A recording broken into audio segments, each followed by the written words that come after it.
ku horeyno waxaa dhacay ciyaaro badan oo ay ka mid yihiin Fulham iyo Manchester United. Manchester oo marti ayaa 3-0 ku badisay, halka Crystal Palace iyo West Hamna ay barbardhac ahaayeen 1-1. Huddersfield iyo Arsenal oo marti ay 2-1 ku guuleysatay.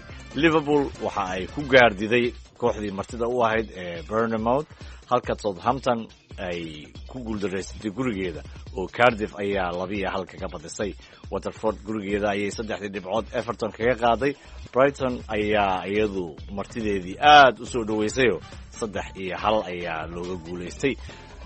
kooxda Liverpool waxa goolasha saddexda u kala dhaliyay Salimani oo 24 daqiiqo markay ciyaarta socotay dhaliyay iyo Georgino Valdam oo 34 daqiiqo markay ciyaarta ay socotay dhaliyay.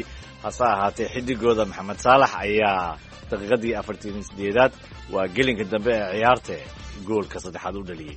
waxaa kale oo berrito la filayaa ciyaarta inay dhex marto oo isha lagu wada hayaa Manchester City iyo kooxda Chelsea. Manchester ayaa marti loo noqon doonaa, waana kaalinta 2 iyo 5 ay ku kala jiraan. dhinaca Serie A, Juventus ayaa hogaaminayso, waxaa ku soo xigta Napoli. Juventus berri ayay la ciyaari doontaa Sassuolo oo kaalinta 11aad ku jirto. dhanka ciyaaraha horyaalada Yurub kooxaha ugu dambeeya, Henk de Jong oo tababaro u ah kooxda Graafschap ayaa la weydiiyey sida uu dareemayo maadaama meesha ugu dambayso uu horyaalka ka jiro. Ja, dit voelt wel lekker. En we konden gelukkig niet lager, hè. Dus aad ayaan ugu faraxsannahay sababtoo ah sida aan doonna ayaan u ciyaaraynaa ayuu yidhi, sababtoo ah meel ka hooseyso oo la aado ma lahan. xubintii ciyaaraha waa naga intaas.